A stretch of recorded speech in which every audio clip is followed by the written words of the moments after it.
Samedi 26 août, la commune de Lièvre organisait un atelier de cuisine utilisant les plantes sauvages.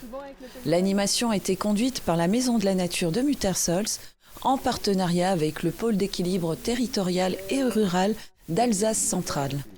On est à Lièvre, accueillis par la commune, et on va découvrir les plantes du fin d'été, début d'automne, qu'on va ensuite cuisiner. Durant une balade, le groupe a découvert le plantain, le millepertuis, le serpolet, le lierre terrestre. Autant de plantes à portée de main, mais qui nécessitent une connaissance aiguisée pour ne pas se tromper. Quelques plantes se ressemblent un petit peu, sauf que dans l'eau, il y en a qui sont comestibles, d'autres qui ne le sont pas.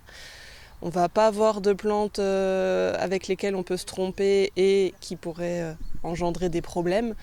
Mais voilà, le but c'est de reconnaître les plantes qui poussent autour de chez nous et d'agrémenter des plats avec. Après la cueillette, place à la cuisine avec la réalisation de recettes salées et sucrées. On va mélanger le plantain avec du riz, un peu façon riz pilaf et des épinards. Donc ça peut faire un plat ou accompagner un plat. On va utiliser le fruit de la carotte comme épice.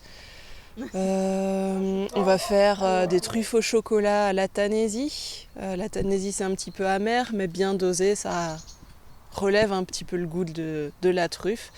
De nombreuses applications mobiles permettent d'identifier les plantes. Elles demandent toutefois une vigilance particulière. Les applications, ça aide.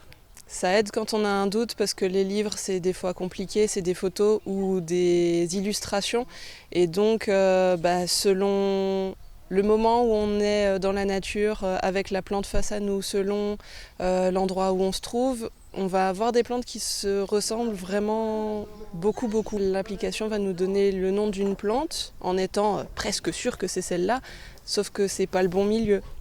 Donc on sait qu'elle s'est trompée. Ça arrive rarement, ça arrive. Donc moi j'invite plutôt à l'utiliser comme aide et que dans tous les cas, le moindre petit doute, on s'abstient de cueillir déjà et de manger. Petits et grands ont pu ensuite déguster les plats dans un moment convivial. La Maison de la Nature organisera à nouveau un atelier de cuisine sauvage en Centre-Alsace cet automne.